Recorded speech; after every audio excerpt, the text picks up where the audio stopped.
बिस्मिल्लाहिर्रहमानिर्रहीम। अस्सलाम वालेकुम। कैसे हैं आप सब? उम्मीद करती हूँ कि आप सब ठीक ठाक होंगे।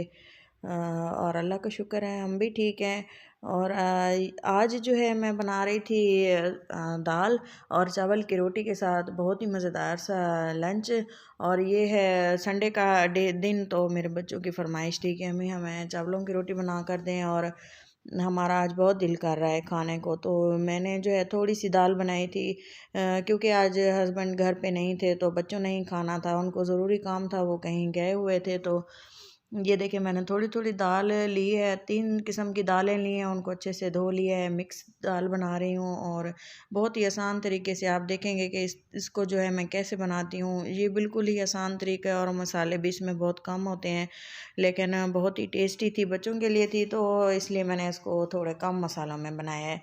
अच्छा से जो है मैंने दाल को बॉईल कर लिया था, हरी मिर्च ऐड करने के बाद जो है इसको अच्छे से गला लिया था, और इसकी ग्रेवी मैंने इस तरह से बनाई है। प्याज अच्छे से फ्राई किए हैं और टमाटर मिर्चें, इनको भी मैंने अच्छे से भून लिया था, पका लिया था। और इसके बाद जब ये घुल मिल गए थे, जिस तरह से स्मूथ ग्रेवी होती है उस तरह से मैंने इसको बनाया था, कवर करके भी इसको छोड़ा था। और इस तरह से टमाटर सॉफ्ट हो चुके हैं।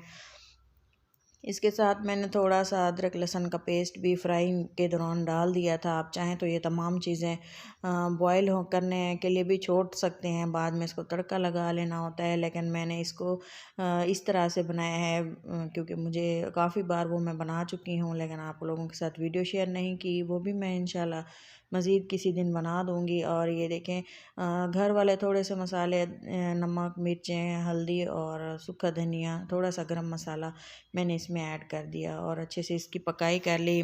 कवर लगा देती हूँ इसलिए कि मसाला जो है जल्दी से गल जाता है। काफ़ी लोग ये कमेंट्स करते हैं कि आप अक्सर चीज़ों को कवर नहीं करती हैं और ऐसे ही छोड़ देती हैं, लेकिन मैं वीडियो का क्लिप नहीं बन पाता, लेकिन मैं कवर लगा देती हूँ, इस तरह से ये जल्दी से गल जाते हैं। आप भी इसी तरह से किया करें। और साथ ही देखें दाल जो है अच्छे से गल चुकी है, क्योंकि काफ़ी टाइम इसको लगा था, पकती रही थी, तब तक कि मैंने इसको मसाला इसका बना लिया। और ये देखें मसाला अच्छे से बन चुका है और मैं इसमें ऐड कर दूंगी अब दाल। दाल जो है अच्छे से गली हुई होनी चाहिए, तभी इसका अच्छा सा फ्लेवर आता है। ये देखें माशाल्लाह से कलर भी बहुत ही अच्छा है, और अगर दिल से खाना बनाया जाए तो उसका फ्लेवर भी बहुत ही टेस्टी होता है। काफ़ी टाइम लग जाता है अच्छी चीज़ बनाने के लिए, तो मैंने इसकी जो है काफ़ी देर पकाई की थी। इससे जो है फ्लेवर पक्का सा आता है। अगर हम चीज़ों को ऐसे छोड़ दें तो कच्ची सी जो एक होती है जायका, वो रह जाता है। इसलिए कोशिश किया करें कि अच्छे से खाने को पकाया करें। काफ़ी टाइम लग जाता है लेकिन बेहतरीन सा खाना बन जाता है। दाल जो हमारी बिल्कुल रेडी हो चुकी है, और इसके साथ ही मैंने थोड़ा सा हरा धनिया इसमें शामिल किया है और अच्छे से इसको मिक्स करने के लिए छोड़ दिया है। छोटा सा मेरे पास ये छोटी सी कढ़ाई थी, और मैंने इसमें सर्व की है इसको, और कवर लगा के मैंने इसको फिर रख दिया था, क्योंकि साथ ही मैंने बनानी थी चावलों की रोटी। और ये इसमें ये ठंडी भी नहीं होगी, और जब तक कि मैं चावलों की रोटी बनाऊँगी। और इसमें जो है मैंने ख़ास चीज़ ऐड की है, वो है ऑलिव ऑयल। ऑलिव ऑयल ऊपर से मैंने थोड़ा सा ऐड कर दिया था, क्योंकि मैंने इसका तड़का नहीं बनाया, तड़का मैंने इसको नहीं लगाया। बच्चे हैं, मसाला मैंने थोड़ा सा कम डाला। और ये हरा धनिया और थोड़ी सी अदरक कटी हुई मैंने इसमें डाली है। और ये देखिए खूबसूरत सी हमारी जो है प्लेट रेडी हो चुकी है। और साथ ही मैं अब इसमें जो है थोड़ा सा मैंने एक आटा लिया था, तकरीबन 1 कप, और इसको अच्छे से मैंने गूँध लिया था।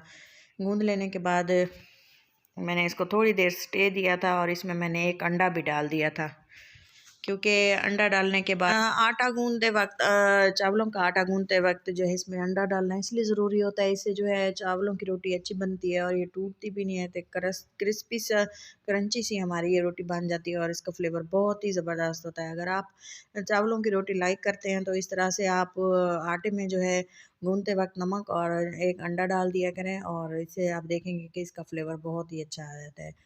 थोड़ी देर इसको इसी तरह से छोड़ देना है, तवे पे कवर बिल्कुल नहीं करना, क्योंकि उससे फिर जो है रोटी कच्ची सी रह जाती है। इसको देखें इस तरह से थोड़ी देर छोड़ने के बाद मैंने इसकी साइड चेंज की है, और तवे ने बिल्कुल ही रोटी को छोड़ दिया था, और बिल्कुल ही एक क्रिस्पी सी बनती है। और थोड़ा सा ऑयल डाला है और इसकी एक साइड को पकाया है, फिर दूसरी को पकाया और रोटी अच्छे से ये देखें पक चुकी है। और बहुत ही इजी है और बहुत ही फ्लेवरफुल है जायका, और बहुत ही बच्चे इसको बहुत शौक से खाते हैं। तो आप भी इसी तरह से बनाया करें। थोड़ी सी दाल मैंने ऐड की है और साथ ही में चावलों की रोटी है। अगर आप इसको आलू मटर के सालन के साथ खाएंगे तो रोटी फिर भी मज़ेदार लगेगी, और इस तरह से अगर दही भी साथ में शामिल कर लेंगे तो इसका फ्लेवर डबल हो जाएगा। अगर सिंपल दाल के साथ खाएंगे तो तब भी इसका जायका बहुत ही मज़े का होता है। ये देखिए बच्चे खा रहे हैं और बहुत शौक़ से, उनको बहुत ही ये पसंद है। उम्मीद है कि आपको ज़रूर पसंद आएगी। अपना और अपनों का बहुत सारा दुआ ख्याल रखें और दुआ में याद रखें। अल्लाह हाफ़िज़।